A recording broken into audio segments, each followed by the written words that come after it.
Hello and welcome to today's panel discussion for the Crimson Innovation Conference. Clearly, with the current circumstances, we've moved this to a recording, and it's around remote readiness, which obviously is a big topic of discussion at the moment, given everybody's circumstances. Many of us working from home. Today's panel discussion will last about 40 minutes, and what we have is a number of experts that we were hoping to have at our original conference. And I'm just going to move our slide on. It's just taking a moment to move forward. This sets the scene for today's discussion. It's some research that was conducted by Buffer, a social media platform that looks at some of the challenges around working from home and collaboration and communication, loneliness, not being able to unplug. Those are the top three factors, and I'm sure many of the people watching today might that might resonate with them.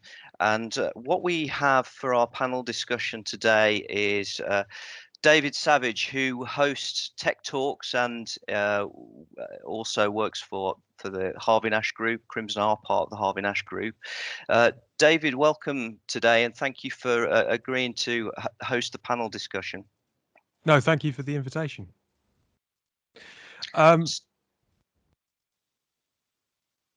Shall I jump in then? Sorry, there's a brilliant example there of how being remote is a little bit more challenging than when you're in person with someone.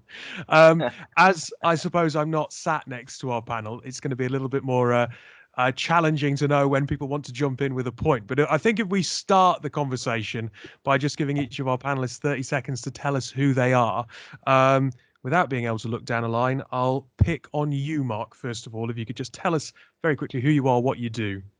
Yeah, sure. Thank you for that. And it is always a little bit interesting doing these things more remotely. So getting IQs and body language is great over video, actually. I think that's a definite improvement, makes it slightly easier. So I'm the chief executive of a technology consultancy business called Embracent. The name itself comes from helping people embrace new technology. So what we try and do is help businesses use technology in much more responsible and pragmatic ways. You know, it's very easy to spend a lot of money on technology with great big ERP implementations or whatever and not really get the value. So what we do is we try and help businesses of mid-market size, 500 million turnover, to use technology more sensibly, more wisely, and create technology solutions that are adding value and a lot more agile, using things like automation technology, RPA. I've also been the CIO of a number of PLCs, large businesses, over the years. So I kind of bring with that, you know, good 8 or 9 years experience of being a CIO for very large businesses, and 15 years in Big Four consulting, KPMG, PwC. So hopefully that gives me an ability to look at these issues from a range of different angles. Thank you. Louise, you're joining us from Crimson as well. I am. Hello. Good morning, everybody. Thank you for obviously chairing it today, David. It's always challenging when you're addressing a number of people. My role at Crimson is head of recruitment. We're part of the Harvey Nash Group. Obviously, a couple of years ago, we're bought by Harvey Nash. And as a business, Crimson focus on UK IT recruitment predominantly. We're a generalist IT recruiter, but we have quite an agile approach to how we embrace working with clients all over the UK. We have the benefit of our solutions technology business, which is brilliant for my team because we have credibility, I think, in more ways than one, with being able to liaise daily with, cutting edge technologists who are working with both SMEs and end user large corporates all over the UK. But in this market, yes, we are facing challenging times, and we work as a team recruiting for businesses, like I said, but also providing hopefully advice around their own brand, individuals, how they promote themselves in the market, and with social media and all of that today, it becomes ever more interesting, really. And I've got a team of about 18, and we're based out of the Midlands. David, you are very much focused on the psychological aspect, which I suppose will form quite a central point on this conversation today. Yeah, I'm David Beanie. I'm the founder of Breaking the Silence. I'm one of the leading advisors in the UK to businesses on how to create kinder cultures of trust in the workplace. And I guess I've been advising businesses for the last few years about how to deal with mental health in the workplace. My background was primarily in media, but I kept a dark secret for over 36 years. I suffered in complete silence in the workplace with poor mental health myself, and was hiding every day from everybody, battles with panic attacks and anxiety. I'm also a qualified mental health counsellor. I qualified about 10 years ago. But I also spent many, many years in the corporate world in media trying to create cultures where people flourished. And in some ways, it's what I still do now. So, it's an incredibly difficult time what we're going through at the moment. And I think business has seen more change in the last week than it has in the last 20 years. So really pleased to be here this morning, giving my own thoughts about how we can keep our workers emotionally connected and engaged during these really difficult times, and really look after their well-being. So thanks for the opportunity of being here. And Greg, certainly, last but not least, many people may be familiar with your words if they haven't heard you actually speak before. Yeah, I have to say that I made kind of a series of kind of trends predictions in January that were kind of published in a few places and did well online. I have to say that this was not one of the major trends that I foresaw, I have to admit. So I'm the editor of Wired. We are a magazine and website and events business and social and all the other parts of a media business. And we focus on what's coming next. So we look at the technology, the trends, the ideas, the people that are really changing the world. And I think that really what we'd like to focus on more than anything else is impact. So how things are going to change. So this isn't about the actual technologies themselves. We're not a technical title, but we like to try and understand how the world is being shaped. And obviously, just a few weeks ago, we were, thinking about things like, how AI was going to impact environment, sustainability, those kinds of issues, the rise of electric vehicles, the kind of shifting nature of geopolitics in terms of tech, in particular reference to, Huawei and how that was playing out. And today we find ourselves running effectively like a news website about coronavirus and the impact that's having, and trying to stay on top of that. And it's been quite a shift. We're now effectively a group of reporters and editors and writers who are spread out across a large sort of swathe of the country, and it's amazing how we're managing to stay on top of it. And I'm interested in getting into sort of some of the trends that we're seeing coming from that during this discussion. Thank you. Look, thank you all for those quick introductions. Really useful for anyone listening. Mark, I think I'll come to you with the first question, and this one is rooted in technology, but I suppose it's a nice broad one just to kind of get everyone warmed up, and everyone else feel free to kind of comment once Mark's answered this. But how is your technological setup coping? Is it working for you? Have you had to change anything? I suppose we all assume that we're ready for this particular situation, but it's never really been tested to quite this extent, right? I think that's a really good observation, actually. And if I answer that in two ways, one from our own personal perspective, but also from some of the clients that we're working with. So from our own personal perspective, I think we were very fortunate, actually, because we set ourselves up to be able to work remotely all the time. That's what we do. We go and advise clients around the world to do different things. So as a team, we were quite fortunate in that we were used to working remotely. We were used to working with modern technology, Office 365, Teams, video conferencing. So from our personal perspective, I think we were well placed. Having said that, I still think there's some great observations over the first few weeks, which is Teams, Microsoft's collaboration platform, the thing that we're using now, is not quite so stable as we maybe hoped it might be, especially in the early days. There are challenges with it sometimes. It seems to be getting better. But certainly, I think a lot of organizations like Microsoft, like Zoom, have had to really increase the amount of processor capability and storage that they've got to cope with this increased demand. So in the early days, we saw quite a lot of challenges with Teams, and therefore we started to move to a model where we had multiple platforms. Actually, we use Teams for some things, we use Zoom for other things, we use different mechanisms for different times, and that helps us to kind of break through some of these inconsistencies and some of these performance issues that we're still seeing. Even now as we're talking, we're seeing that some of the technology is a little bit blocky and the video is a little bit blocky. But we were very fortunate because most of the things that we did were remote, were in the cloud, were very agile, and we set our technology up to be that way from when we started the business. That isn't the same for many of our clients, right? So many of our clients have evolved over many years.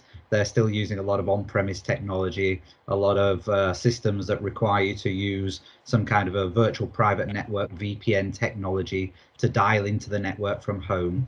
And we've seen a lot of clients struggle because the bandwidth and the systems themselves were just not set up to deal with the assumption that everybody would be working from home for an extended period of time.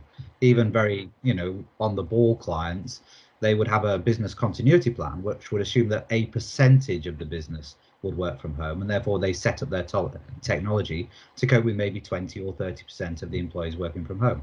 It's very different to having everybody work from home, and consequently, a lot of businesses have struggled with that, and also, therefore, some of the technologies and some of the assumptions haven't worked. Especially if you're on premise, getting into the network and being able to access your files on the network, that's been a problematic issue for a number of clients. What's also been really interesting as well is how the sector has pulled together. I think one of the biggest challenges that we've seen in the wider market is people getting access to laptops and headsets. That's a real simple thing. Like, everybody's working from home, but a lot of people have still got a desktop or they've not been able to get to their machines.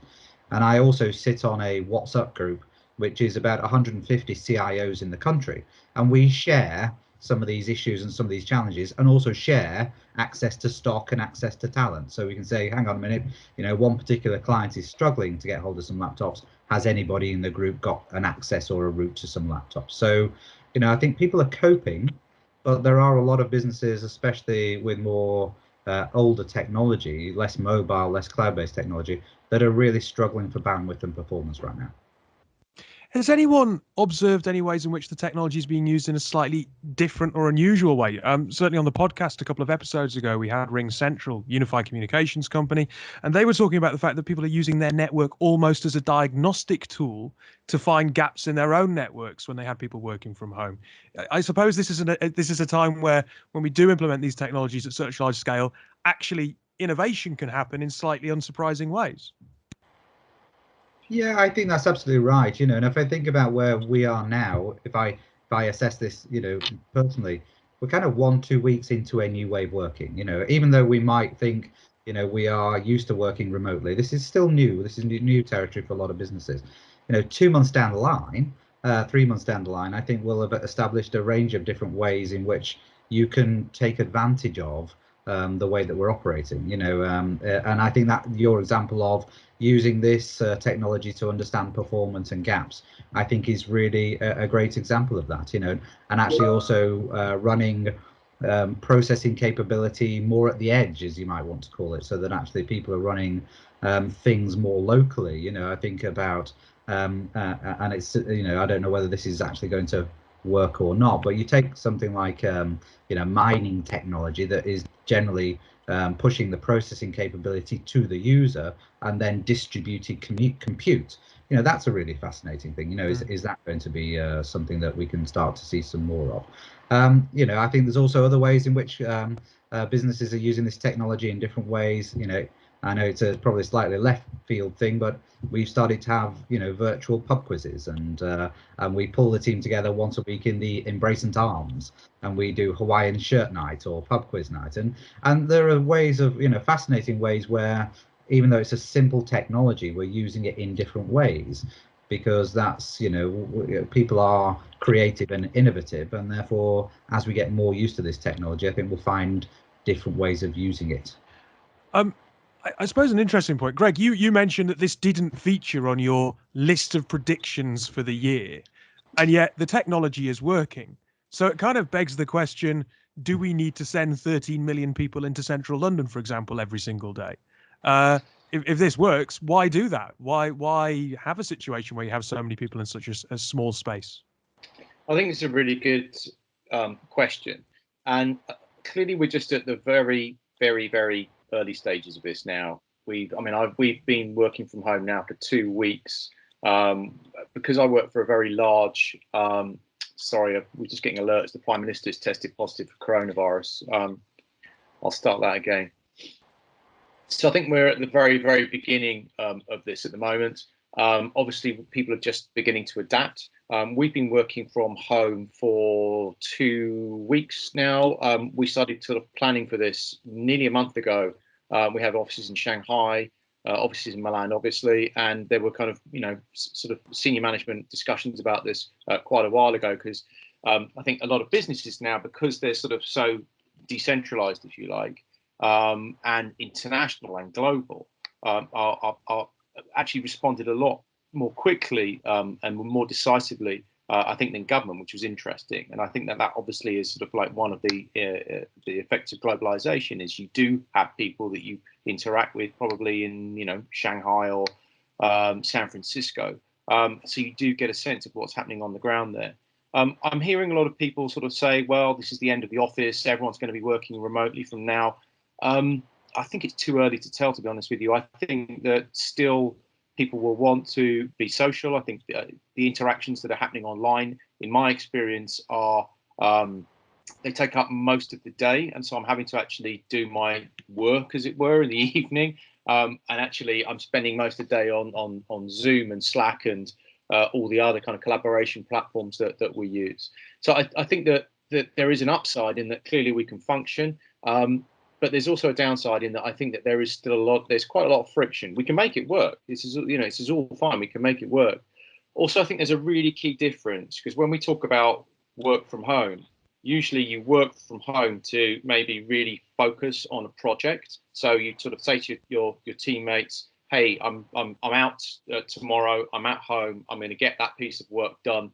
I'm going to be offline most of the day getting it done. Now we're accessible all the time in our homes, and I think there's a lot of bleed now. Certainly, I'm keen, that my team do clock off, that they do take sort of time to, for a lunch break, and they also, the collaboration tools can drive a presentee culture. Everyone feels like they've got to be available all the time.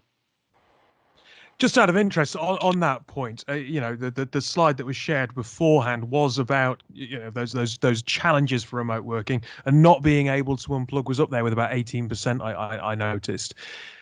Is it just that we have to be more disciplined? Because surely not being able to unplug is a common problem that we talk about all the time, regardless of this particular situation. But I suppose it is just being stricter with ourselves, and like you're saying, making sure that your teams do switch off.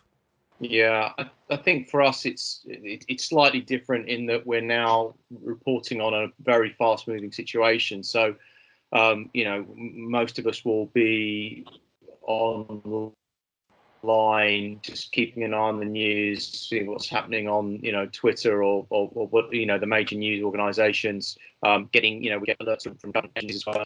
It's an unusual time. I think that it would be a very different circumstance if we'd all just decided to work from home when this story wasn't happening. So it's almost like I think we almost need to decouple the two things. There's this incredible change that's gone on in our lives because of coronavirus, and we're all working from home now. Those things are intrinsically connected at the moment, and I'm interested to know what happens when they're actually, when we get through this, what the actual impact's going to be, if any, frankly.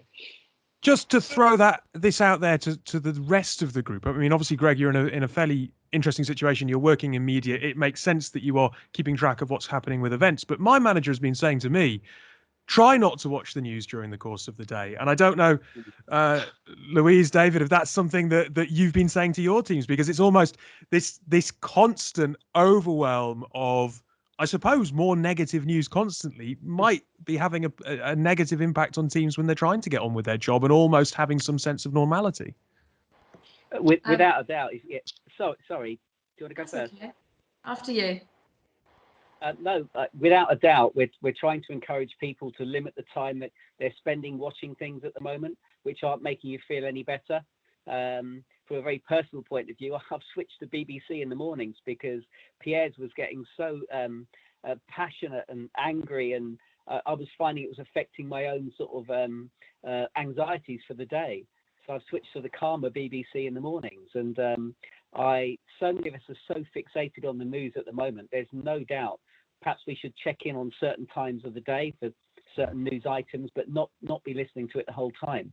There's absolutely no doubt that it's not good for our mental health to be watching it the whole time. Louise, you were going to jump in. Yeah, I absolutely agree. I mean, we've found ourselves, I mean, we're only 2 weeks in. Obviously, like Mark was saying earlier, or Greg, sorry, we are in a unique environment at the moment with the COVID-19 situation. But, you know, the remote readiness is great. You know, the teams have really embraced it. We've been doing the pub quizzes like Mark mentioned with his team and Bracent, and it's all good fun and a bit of a novelty. But actually, do you know what, week 2, and especially after the applause yesterday evening, my team this morning on a call, we just switched off from work. We literally just asked everyone how they were, how their families were, and there was some teary chaps on the phone who usually are the life and soul of the office. And I think it's just important for all companies to just realise that we are in unusual times, and we do have to, you know, encourage everyone to just, you know, check in with each other as much as possible at the moment. And therefore it is a different situation, as if, like you said earlier, Mark, you know, businesses were doing this as business as usual. So I similarly, I think it will embrace and encourage us to work from home more effectively going forward, and will be an easier conversation for lots of clients that I work with who have actually lost out on getting good talent because they aren't able to be flexible with remote working. But similarly, we're a business that relies on social interaction, on building relationships, and it's very difficult to do that effectively without that face time. We all know that. So yeah, it's a hard time.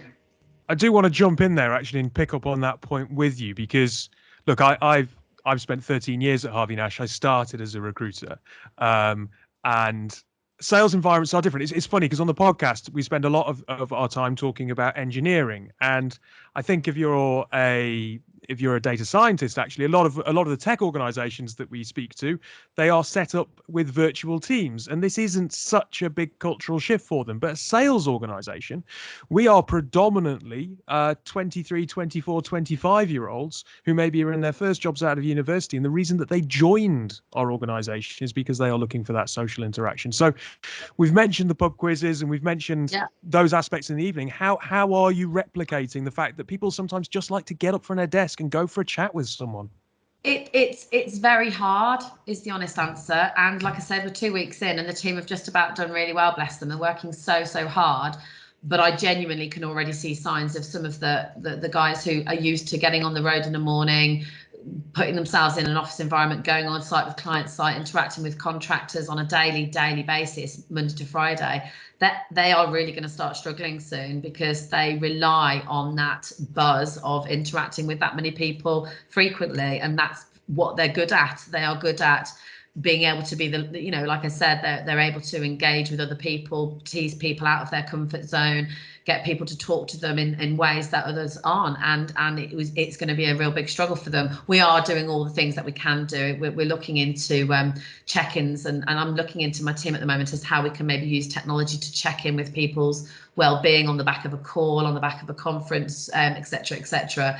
Almost to give them that a few minutes to just kind of breathe and go, actually, how do I feel? And using technology to try and get that out and starting to see some trends in our workforce. But it is going to be very tough. David, just sorry, go on, Mark.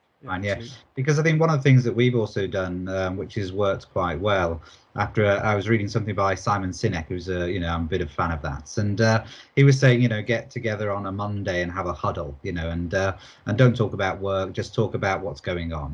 We all do that now as a team every Monday, and we get together and we talk about the weather and we talk about what's going on and we talk about our worries and our concerns.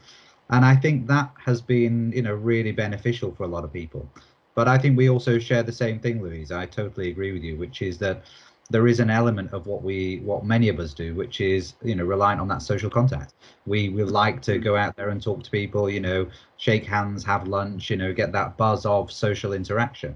And I think that is the bit that, in my sense of what we will be looking at in a month's time, not now because it's still very early days, people will really struggle with that. And as you were saying that, I was reminded of one of the techniques that some businesses use with offshore development centers, of having a TV screen in the corner, which is always on, into the development center in the Far East or whatever, so that you can kind of interact with your friends and your colleagues office to office. Now, I'm not sure that would work in this environment because it might, increase this sense of presenteeism and always on. But I think there needs to be some way of easily and in a less formal way touching base, connecting in with our colleagues in a way that isn't just about work. And the more we can find those things and make those happen, I think the better. David, I'd love your perspective on this, if you don't mind me bringing you in, because loneliness again ranked 20%, I think, on that first slide, and I think that actually there's an interesting flip in our usual way of looking at isolated individuals. We normally talk about older people being isolated and lonely, but if I look at our own business, lots of the management team and the more senior people, they switch off in the evenings, but then they have a busy family life to distract them. They've got kids, they've got family. Yeah. We've got lots of youngsters who are on their own or living with people in a flat share who they don't really know, confined to a room now for long periods of time. So I suppose there's a slightly different dynamic going on in terms of that loneliness and that profile around individuals that we tend to think of as being isolated. Yeah, the key tips we're giving out to managers at the moment is one, and some have already come out on this call, but try and speak to your employees every day at the moment, but not all conversations have to be about work. I think in any contact you're having with members of your team, whether it's in a group situation or on a one-to-one, those calls should start with asking people how they are and checking in with them before you start talking about the reason that you rang them for to do with work. I think the tone of all communications got to display empathy and trust. I spoke to two people the other day in the space of 30 minutes. One of them had just received an email from senior management in his company, and the whole tone of the email showed lack of trust, that it was all about the needs of the business as opposed to talking about their well-being. And within the same half an hour, I spoke to an employee who just had a chat with a senior leader in his organization. And he said to me, the way he felt at the moment, he'd work for free because he was so inspired by this senior leader, because the person had spoken all about their well-being as opposed to talking about the needs of the business. So I think to keep our workers emotionally connected at the moment, we've got to come across as if our priority is your employees' well-being as opposed to the needs of the business, because that's the best way to keep people engaged. I also think it's really important to think about the language we use. I'll exaggerate to make the point here, but if someone rang me and started asking me about my mental health, it's too invasive. You go into shutdown mode.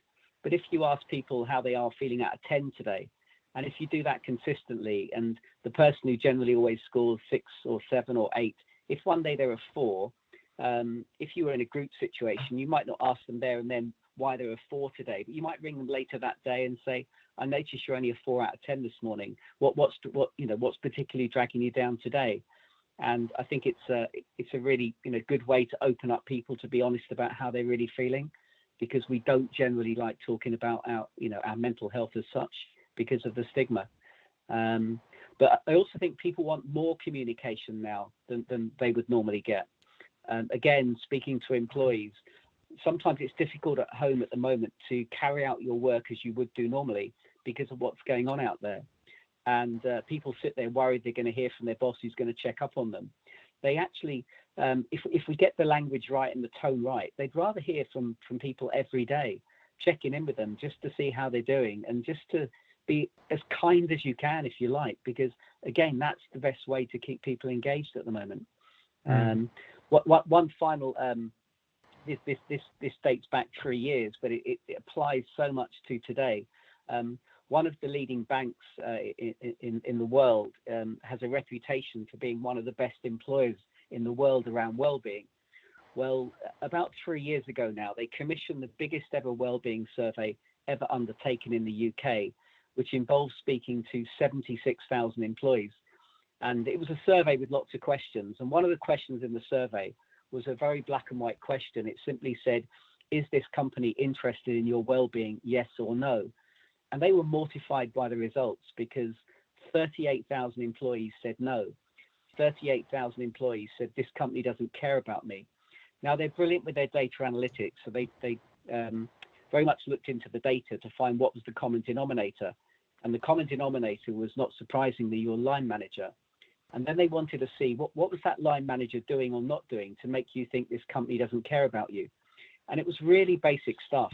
And the number one was in your one-to-one meeting, those managers were going straight in to talk about work, as opposed to saying, look, for the first 5 minutes today, forget about work.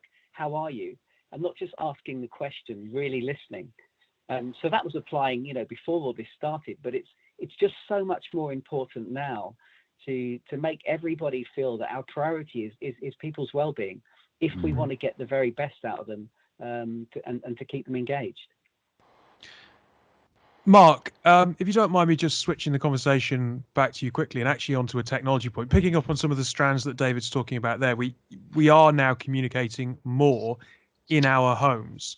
I remember going to a talk at a conference about a year or so ago. I think it was Darktrace. We're talking about the fact that there are a lot more risks in the home environment because of badly patched devices, perhaps. And I'm having this conversation surrounded by 2 Alexa devices and God knows whatever else in my house. From a CIO point of view, this is a bit of a nightmare from a potential security and risk perspective, right? I think that's right. I think the other thing as well is that we already know that the threat level has increased dramatically over the last couple of weeks, because sad to say that there are a bunch of people out there that are going to try and take advantage of this current climate, whilst people are slightly distracted by a range of other issues, to then increase the level of attacks. And we've all seen these instances as well, where people are, at a personal level, getting messages saying, this is a coronavirus update. Click here to find out more. It's unfortunate the world that we live in, and I do think that the more that you put different devices in your whole ecosystem, of course, then you do open up additional risks. And I guess different businesses have got different challenges around that, based on how high up the risk threat level profile they are anyway. We often look at this in I think a very kind of middle class way of seeing the world, which is, here we are sat in our offices using reasonably good technology in a fairly safe environment. But sadly, that's not the case around the world as well. People are using all sorts of different routes and all sorts of different situations in order to connect, and therefore that presents a range of different security issues. I think on the one hand, how to answer that, I think we are in that world, right? So the reality is, if you talk to most CIOs and CTOs now, that's probably not going to be the most high thing on their list of priorities right now. They are focused on keeping the business operating and running. But I do think there's a real need to revisit the risk response and threat discussion, because a lot of businesses have just parked that whole conversation for the time being to say, we've just got to get the business up and running, we've just got to keep business moving. And that is, of course, true. That's got to be the primary requirement. But at the same time, we are also seeing an increased number of threats. So I think, in a sensible and pragmatic way, we have to do better assessments across our user base in these extended places to understand, are there new threats that have been presented that are particularly worrisome? That's not a complicated thing to do. I think we don't need to spend and can't spend weeks and months to do that. But I think there is a piece of work that needs to be done by most CISOs or security responsible people to say, what's different. Let's have a quick scan and find out what is different, and then understand what those key differences are and decide how to deal with it. Now, there's a real practical issue here, of course, is that where people are mostly working from home, you know, that at some point you have very little control over some of the technology that they're using. So you will be faced with the question of, do we allow this to happen or not, even though the threat might be increased? If people are using more cloud-based services and more containerized technology, so in other words, you know, when we're using 365, it's pretty secure as an environment, and if you're using that on a browser type of environment, then actually you're managing and mitigating some of the risk straight away.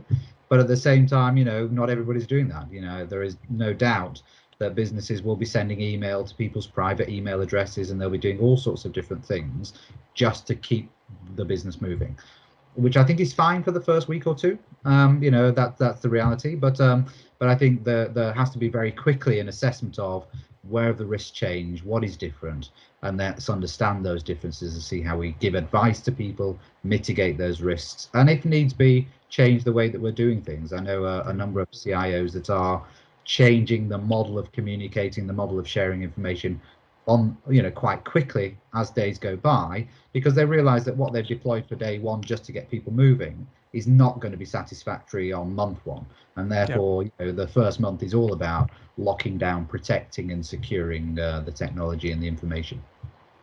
Greg, we've mentioned several times that this is an early stage of this particular situation, but once the dust settles, sorry to put you on the spot, I know that you've already pointed out that future gazing is a risky pastime, but you know, we have obviously all kind of benefited from technology. We've gone along the notion that it's generally good for society, maybe some individual drawbacks, but now looking at the situation that we're faced in, could you see circumstances where economies become more locally driven as a consequence of what's going on at the moment?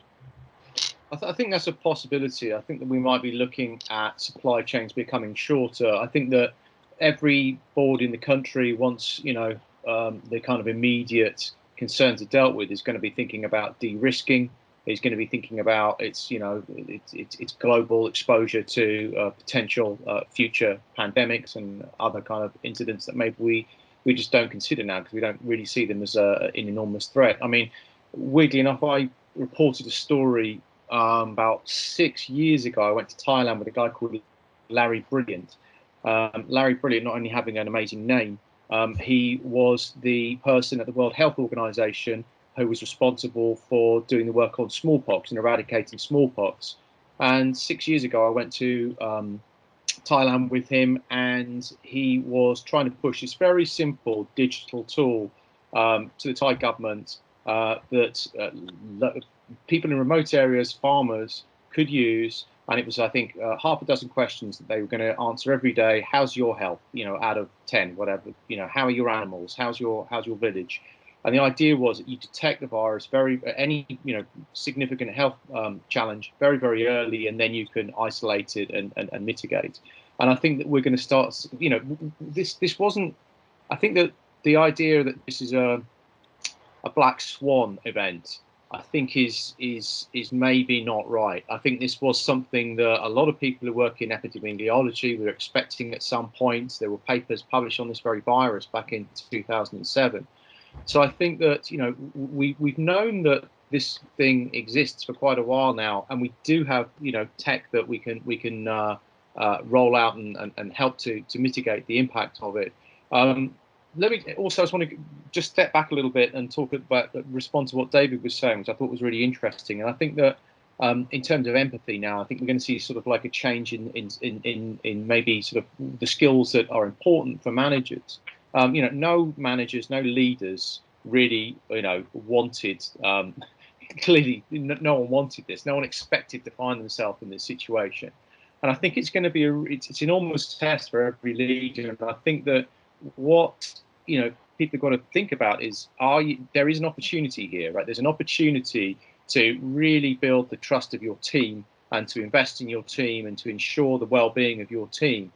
Interesting, there was a Edelman Trust Index data came out a couple of days ago.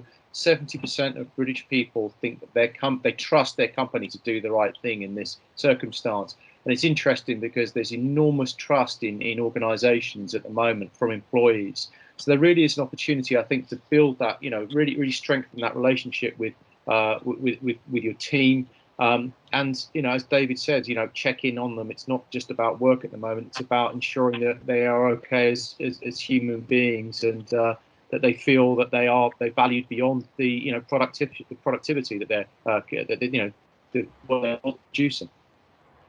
Look, we are beginning to run short on time, so I thought a nice way to wrap up and try and finish on something positive would be to ask each of you to share one motivating team environment tip that maybe you've picked up over the last 2 weeks, something that's working for you and your teams individually that you could share, because I imagine a lot of people listening would love some insight from outside of their own organizations that maybe they can adopt. Louise, would you like to kick us off? Yeah, I mean, we work in recruitment, we work in technology solutions, but what's been really inspirational for me this week is our leader, Rob Malaband, basically asking us all to reach out to both clients and contacts and say, do you know what, is there anything else we can do to help, regardless of what we do on a day-to-day basis? We've got access to a number of individuals, some of which are working, some of which aren't.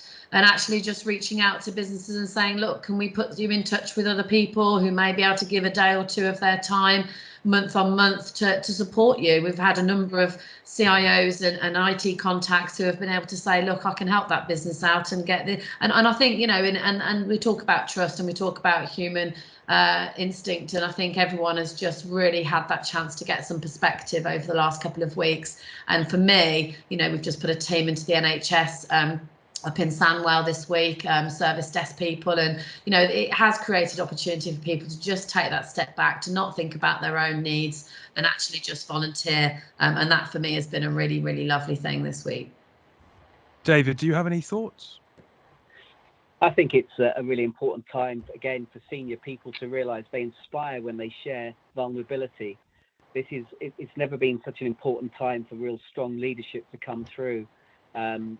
But it's evidence-based these days that a CEO is more likely to lose his job if he doesn't show he's a human being. You're far more likely to keep the dressing room with you at the moment if you share your own vulnerabilities. And I've seen that firsthand myself this week with a CEO of a company sharing that he's having quite a tough time. And it's okay to do that. It really is okay to do that, and it actually will inspire the people around you. Yeah, Mark, that's it for me. Thank you very much, Mark. Any motivating tips to finish on? Yeah, I think I first of all, I'd echo those two last points. I think they're absolutely right, and we're also working with a number of our clients, free of charge, to say how do we get these things done, right? And I've been really inspired and very proud of my team, because they just kind of stepped up and said, you know what, let's just do whatever it takes. Let's and we've got a bit of a focus around protecting each other and protecting our clients, and it's been fantastic to see some of our team just really step forward. I think what's great about this scenario is those people do step forward. The people that we thought maybe they're the next generation of leaders, they're the next generation of people to keep an eye on.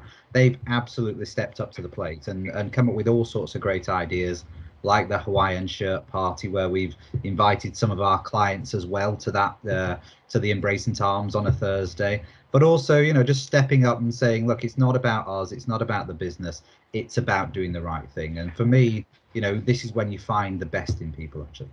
I didn't actually realize that you can change the backgrounds on Zoom to various different choice settings. So I've heard of one company where someone turned up to a meeting in full tuxedo with kind of croupier and casino background behind, which I thought was rather wonderful.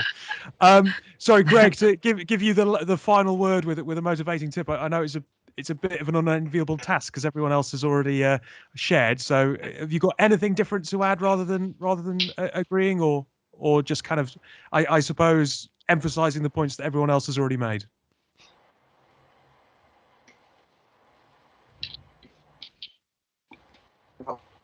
Have we lost Greg? I think we might have done, unfortunately. But look, huge thank you to all of you. I think there's been some really fantastic points made there. So I really do appreciate you giving up your time today to share those points. Some really, really fascinating discussion. And Mark, thank you for arranging. We'll hand it back to you to close the session. Yeah, thank you very much. Maybe one of the top tips might be increase bandwidth on broadband. We've all got kids at home now, Mark, eating it all up. Streaming, yes, everyone's streaming it. Yeah, absolutely. Well, really fascinating discussion, and a really nice broad perspective of thoughts and ideas there that I'm sure the audience will be able to take away. As Louise has already mentioned, Crimson are a recruitment services company, but we're also a Microsoft Cloud partner. We have a campaign at the moment all about keeping Britain working. My name's Mark Britton, but I want to keep working as well, and we're looking to offer a number of services and free help, whether that's somebody that's looking for improvements and tips on their LinkedIn profile if they're looking for work at the moment. We can also help with remote interviews, remote assessments. Again, Louise has talked about a number of clients that are looking to recruit at the moment. We can assist with that. And of course, being a Microsoft partner, we can help with Microsoft Teams. And there's some really interesting news at the moment about an announcement from Microsoft with free tools for the next 6 months around their Power Platform. So we're going to be talking about more about that over the coming few days. What I'd recommend you do is there's the first link there on the screen at the moment. Go there if you want to send in your inquiry, and we'll respond very quickly. We've also got our blog, and we're sharing lots of content on there at the moment around home working tips and getting the most out of Microsoft Teams. So I'd encourage you to have a look there. On behalf of everyone, I'd like to thank you all very much, and we'll stay safe, and we'll see you all again soon. Thank you.